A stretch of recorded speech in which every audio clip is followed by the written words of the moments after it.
volt az égen, sápadt volt ragyog, keleti Kárpátok, rátok gondolok.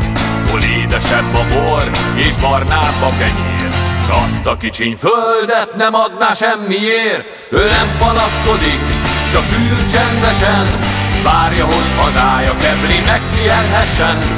Annyi év után is szorítja fegyverét, Kárpátalja őrzi még az ősi vereckét.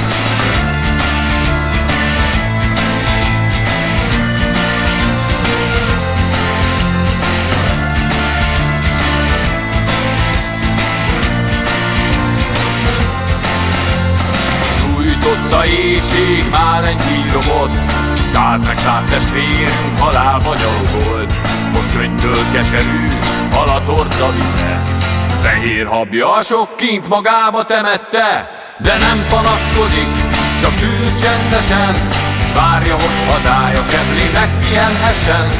Annyi év után is szorítja fegyverét, Kárpátalja őrzi még az ősi vereckét.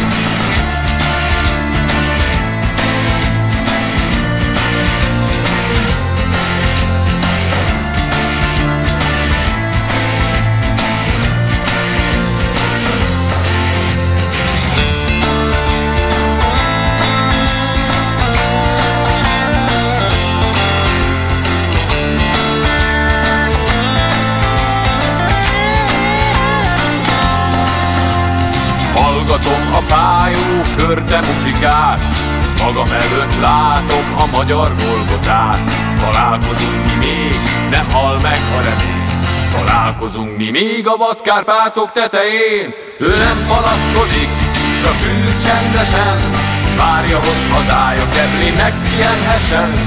Annyi év után is szorítja fegyverét, Kárpátalja őrzi még az ősi vereckét. La la la la.